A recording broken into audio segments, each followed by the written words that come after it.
దివ్యవాణి TV ప్రేక్షకులందరికీ శుభోదయం. యేసుక్రీస్తు పరిశుద్ధ నామంలో ప్రియులారా, మీ అందరికీ స్వాగతం, సుస్వాగతం.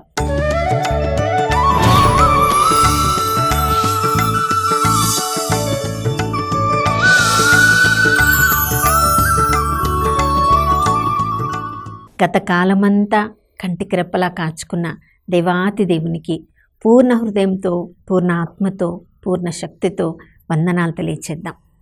ఈ ఉదయకాలంలో కూడా నమ్మదగిన దేవుడు, విశ్వసనీయుడు, మనం ఊహించుకున్న దానికంటే, కోరుకున్న దానికంటే ఎక్కువగా తన ప్రేమను, కరుణను, కటాక్షాన్ని మనందరిపై కుమ్మరించారు.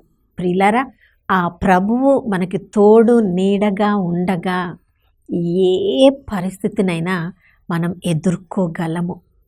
ఆ పరిస్థితిని ఎదుర్కొనే శక్తిని అనుగ్రహించేది ఆ పరిశుద్ధాత్మదేవుడే. పెంతెకోస్తుకు మనం అందరం సిద్ధపడుచుండగా అపోస్తుల కార్యంలో 1వ అధ్యాయంలో ఆదిమ సంఘం ఏ విధంగా ఆ పెంతెకోస్తు పండగకు సిద్ధపడ్డారో మనం కూడా ఈ రోజుల్లో మనల్ని మనం సిద్ధపరచుకోవాలి. అపోస్తుల కార్యంలో 1వ అధ్యాయం 12వ వచనం నుంచి 14వ వచనం వరకు మనకు చదివినప్పుడు మొట్టమొదట యేసు ప్రభు వారికి ఇచ్చిన ఆజ్ఞకు వాళ్ళు విధేయులయ్యారు. అపోస్తుల కార్యంలో 1వ అధ్యాయం 4వ వచనంలో ప్రభు చెప్పారు, మీరు యెరూషలేమును విడిచి వెళ్ళక నేను చెప్పినటువంటి తండ్రి చేసిన వాగ్దానమైన పరిశుద్ధాత్మను పొందునంత వరకు మీరు యెరూషలేం పట్టణాన్ని విడిచి వెళ్ళవద్దు అని ఇచ్చిన ఆజ్ఞ ప్రకారము ప్రియులారా, ఆ 125 మంది చూడండి, యేసు ప్రభు మోక్షారోహణమై ఒలీవ కొండ నుంచి వెళ్ళిపోయిన తర్వాత వాళ్ళందరూ ఒలీవ కొండ నుండి యెరూషలేము పట్టణానికి వచ్చారు. వాళ్ళందరూ వివిధ ప్రాంతాలకు చెందిన వాళ్ళు, వివిధ గ్రామాలకు చెందిన వాళ్ళు. అయినప్పటికీ కూడా వాళ్ళు యేసు ప్రభు చెప్పిన మాటకు విధేయించి వారు విశ్రాంతి తీసుకుంటున్న ఆ పై మేడ గదిలోనికి అందరూ వచ్చి తమ విధేయతను చూపించారు. రెండవది, వాళ్ళు అందరూ కలిసి ఉన్నారు. వాళ్ళు వివిధ ప్రాంతాలకి, వివిధ భాషలకి, వివిధ జాతులకి, కులాలకి చెందిన వాళ్ళు ఉండవచ్చు. అంతకుముందు వరకు ఎన్నెన్నో మార్గాలను, ఎన్నో మతాలను అనుభవించి ఉండవచ్చు. కానీ యేసు ప్రభువుని చూసిన తర్వాత, యేసు ప్రభు బోధలు విన్న తర్వాత, యేసు ప్రభు చూపించిన మార్గంలో నడవాలని వాళ్ళు నిర్ణయించుకున్న వాళ్ళందరూ కూడా కలిసి ఆ పై మేడ గదిలోనికి వచ్చారు. ప్రియులారా, వాళ్ళందరూ అపోస్తలులు ఉన్నారు అక్కడ, యేసు ప్రభు తెలియని మరియమ్మ గారు ఉన్నారు, శిష్యులు ఎంతోమంది ఉన్నారు. వాళ్ళందరూ కలిసి ఆ పై మేడ గదిలో 14వ వచనంలో మనం చదువుతున్న అపోస్తల కార్యంలో 1వ అధ్యాయము, వారందరూ కలిసి ఎడతెగక ప్రార్థన చేయుచుండిరి. ప్రియులారా, ప్రార్థన చేయడం అంటే ప్రభువు ముందు మనస్సు విప్పి మాట్లాడడం అని సమూయేలు మొదటి గ్రంథం 1వ అధ్యాయం 15వ వచనం చివరలో హన్నా చేసిన ప్రార్థనలో మనకి ప్రార్థన అంటే ఆమె నేర్పిస్తున్నారు. సిలోయమను దేవాలయంలో ఆమె ఉండి తనకు గర్భఫలము లేదని పండుగ రోజున కన్నీరు మున్నీరుగా ఆమె మాట్లాడుతుంది, కానీ పెదవులు కదులుతున్నాయి, కానీ మాట బయటికి రావడం లేదు. అది చూసిన గురువైన ఏలి అంటున్నాడు, అమ్మా, ఈ పండుగ పూట అందరూ తిని త్రాగి ఉన్నట్లు నువ్వు కూడా త్రాగి దేవాలయానికి వచ్చావా ఉదయమే అన్నప్పుడు ఆమె చెప్తుంది, అయ్యా, నువ్వు అనుకున్నట్లు ద్రాక్షారసంతో నేను ఆ సమయాన్ని దేవాలయానికి రాలేదు.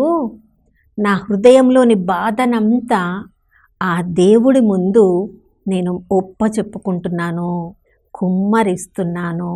ప్రియులారా, ఇక్కడ కూడా అపోస్తలులు, శిష్యులు, స్త్రీలు, మరియ తల్లి వాళ్ళందరూ కూడా భయముతో, ఇప్పుడు యేసు ప్రభువు లేరు వారి మధ్యలో, మోక్షారోహణం అయిపోయారు. వాళ్ళు యేసుప్రభుని అనుసరించాలని ఆశ, కానీ యేసుప్రభు చూపించిన మార్గాన్ని వాళ్ళు అనుసరిస్తున్నారని ప్రధాన అర్చకులకు, పెద్దలకు తెలిస్తే వాళ్ళని చెరసాల్లో వేస్తారని భయం. అందుకని చూడండి, వారి భయాందోళనలన్నిటిని కూడా తమ మనసులో ఉన్నప్పటికీ ప్రభువు చెప్పిన వాగ్దానాన్ని, తండ్రి ఇచ్చే పరిశుద్ధాత్మను పొందాలని వాళ్ళందరూ కూడా ఎడతెగక ప్రార్థన చేస్తున్నారు. యేసు ప్రభువు సర్వ సృష్టికర్త అయినప్పటికీ ప్రభువే ప్రార్థనలో ఈ లోకంలో ఉన్నప్పుడు గడిపారంటే సర్వసాధారణమైన మనము ఇంకా ఎంతగా మనందరికీ ప్రార్థన అవసరము కదా. హెబ్రీలకు రాసిన లేఖ 5వ అధ్యాయం 7వ వచనంలో మనం చదువుతున్నాం, యేసు ప్రభు తన ఇహలోక జీవితమున ఈ రకరకాల పరిస్థితుల నుండి తనను రక్షింపగల ఆ దేవునికి ఏడ్పులతో పెడబొబ్బలతో ఎలుగెత్తి ప్రార్థించారంట. మనకు కూడా ఎన్నో సమస్యలు కదా, ఎన్నో బాధలు కదా, ఎన్నో పరిస్థితులు ఎవరెవరితో పంచుకోలేము. కొన్నిసార్లు కుటుంబ సభ్యులు కూడా మనల్ని అర్థం చేసుకోలేరు. అలా అని అందరికీ చెప్పుకోలేము కదా. కానీ దేవుడికి మాత్రము మనకి చెప్పినా చెప్పకపోయినా ప్రభువుకి మన పరిస్థితి అంతా తెలుసు. మనము చెప్పుకోగలిగింది ఆ ప్రభువుకొక్కరికే. యేసు ప్రభువే ప్రార్థనలో తండ్రితో గడిపారంటే ప్రియులారా, మరి మనము ఇంకా ఎంత ఎక్కువగా ప్రార్థనా సమయాన్ని మనము కలిగి ఉండాలి కదా. మార్కు సువార్త 1వ అధ్యాయం 35వ వచనంలో మనం చదువుతున్నాం, పెందలకడనే లేచి యేసు ప్రభు ప్రార్థన చేసుకోవడానికి వెళ్ళారు. లూకా సువార్త 6వ అధ్యాయం 12వ వచనంలో మనం చదువుతున్నాం, అతి ముఖ్యమైన శిష్యుల్లో ఎంతోమంది ఉన్నారు, వారిలో 12 మందిని అపోస్తులుగా ఎన్నుకోవడానికి చూడండి, తను మాత్రమే తన సొంత నిర్ణయంతో ఎన్నుకోలేదు ప్రియులారా. తండ్రి చిత్తమేంటి, తండ్రి ఎవరెవరిని అపోస్తులుగా ఎన్నుకోమంటున్నారని తెలుసుకోవడానికి ప్రార్థనలో తండ్రితో గడిపి అపోస్తులను ఎన్నుకున్నారు.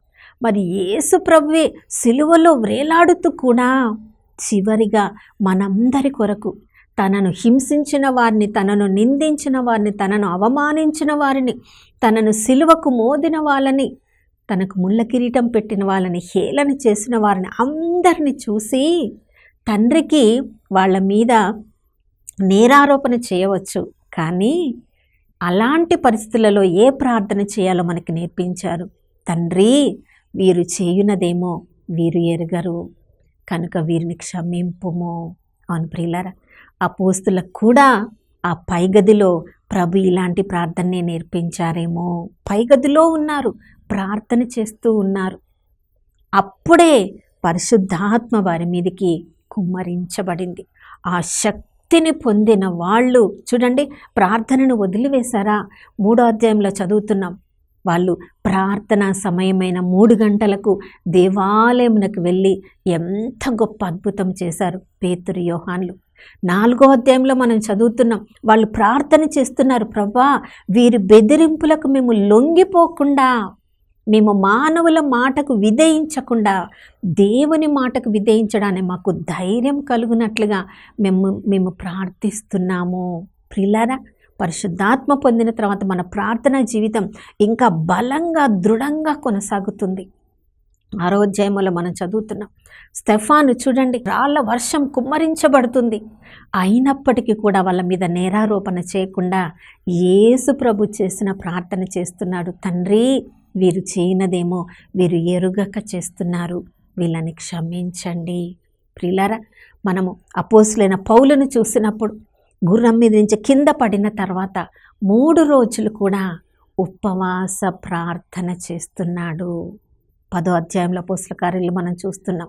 3 గంటల సమయంలో, మధ్యాహ్న సమయంలో పేతురు ప్రార్థన చేసుకుంటూ పైగదిలో ఉన్నప్పుడు ఎంత గొప్ప దర్శనాన్ని ద్వారా దేవుడు గొప్ప సత్యాలను ప్రార్థనలో ఉన్నప్పుడే మనకు తెలియచేస్తారు ప్రియులారా. ఎందుకంటే మన హృదయాన్ని ప్రార్థనలో తండ్రి ముందు కుమ్మరిస్తాము. తండ్రి దానికి జవాబుగా మనకి ఏమి నేర్పిస్తారో మనము వాక్యము ద్వారా ప్రభు యొక్క స్వరాన్ని మనము వింటాము. ఆ దుప్పటి పరలోకం నుంచి క్రిందికి రావడము, రకరకాల జంతువులు ఉండము, వాటన్నిటిని చంపి తినమని పేతురుకు చెప్పడము, ప్రభువా వీటిని అన్నిటిని నేను తినలేను, ఇవి అశుద్ధమని చెప్పడము. కానీ ప్రభు సత్యాన్ని నేర్పిస్తున్నారు. అపోస్తల కార్యములు 10వ అధ్యాయం 34వ వచనంలో, దైవ భయము కలిగి సత్ప్రవర్తన కలిగిన వారందరూ కూడా దేవునికి అంగీకార యోగ్యులు అయినప్పుడు మనము ఎవరము వీళ్ళు దేవునికి ఇష్టం, వీళ్ళు దేవునికి ఇష్టం లేదు అని ప్రజల మధ్య వ్యత్యాసాన్ని చూపించడానికి పేతురు అది వ్యత్యాసంను చూపించకు, యూదులు అన్యులు అందరూ కూడా దేవుని యొక్క బిడ్డలే అని సత్యాన్ని నేర్పించి ప్రియులారా శతాధిపతి ఇంటికి పేతురును పంపిస్తున్నాడు. ఆ గొప్ప సత్యము పేతురు భక్తులకు తెలియజేయకపోతే అన్యుల ఇంటికి పేతురు భక్తుడు వెళ్ళేవాడు కాదేమో, అంతమంది పరిశుద్ధాత్మను పొందడానికి అతడు కారణమయ్యేవాడు కాదేమో. నా ప్రియ సహోదర సహోదరి, మన అన్ని రకాల పరిస్థితులలో ప్రార్థననే మన ఆయుధం. మన పరిస్థితిని అంతా ప్రభు ముందు కుమ్మరించవచ్చు. ప్రభువు మనల్ని అర్థం చేసుకున్నట్లుగా ఈ లోకంలో ఎవ్వరు అర్థం చేసుకోలేరు. ఎందుకంటే ప్రభుకి మన గతం తెలుసు, మన ప్రస్తుతం తెలుసు, మన భవిష్యత్తు కూడా తెలుసు. ఎంతగా ప్రార్థనలో ప్రభు ముందు సమయాన్ని గడుపుతామో అంతగా పరిశుద్ధాత్మ దేవుడు మనతో మాట్లాడతారు, గొప్ప గొప్ప రహస్యాలను తెలియజేస్తారు. అటువంటి గొప్ప కృప మనందరికీ అనుగ్రహించమని ప్రార్థించుకుందాం. నాతో కలిసి ప్రార్థించండి. పరిశుద్ధమైన దేవానికి స్తోత్రములు తండ్రి. అపోస్తుల కార్యములు ప్రతి అధ్యాయంలో ఆది సంఘం ఎంతగా వాళ్ళు ప్రార్థనలో గడిపిందో మేము చదువుతున్నాం, వింటూ ఉన్నాం ప్రభా. అందుకనే అంత ప్రార్థనలో గడిపారు కాబట్టి, నిస్వార్థ జీవితాలను వాళ్ళు జీవించారు కాబట్టి ప్రపంచం అంతటా వెళ్ళి వాళ్ళు సాక్షులుగా ఉండగలిగారు, సువార్త ప్రకటన చేయగలిగారు, ఆశ్చర్యక్రియలను అద్భుత కార్యములను యేసుప్రభు నామంలో చేయగలిగారు, శ్రమలను అనుభవించడానికి కూడా సిద్ధపడ్డారు ప్రభా. మాకు కూడా అదే ప్రార్థన ఆత్మను కుమ్మరించండి. మేము కూడా ప్రభా ఆత్మతో నింపబడాలి, ప్రార్థనలో గడపాలి, యేసు నామంలో ఆశ్చర్యక్రియలు అద్భుతాలు చేయాలి, యేసు ప్రభు నామంలో శ్రమలు పొందడానికి సిద్ధపడాలి, యేసు ప్రభు రాజ్య సువార్తన స్థాపించడానికై ప్రతి క్షణము ప్రభా మేము తహతహలాడాలి. అటువంటి కృప మేము పొందడానికి ప్రార్థన ఆత్మను ఈరోజు నాతో ప్రార్థన చేస్తున్న వారందరి మీద కుమ్మరించమని యేసయ్య పరిశుద్ధ నామంలో అడిగి వేడుకొనుచున్నాము తండ్రి, ఆమేన్. అవును ప్రియులారా, ఈ ఉదయకాలంలో ప్రార్థన ఆత్మ మనందరి మీద కుమ్మరించబడింది కాబట్టి ఈరోజు అంతా మనం ఏమి చేస్తూ ఉన్నా ప్రార్థన ద్వారా పరిశుద్ధాత్మతో సహవాసాన్ని కలుగుదాం, సాక్షులుగా జీవించుదాం. మరొక నూతన శుభోదయంలో మనం అందరం కలుసుకునే వరకు దివ్యవాణి టీవీని వీక్షిస్తూ ఉందాం. ఇమ్మానుయేలు, ప్రభు మనతో ఉన్నారు.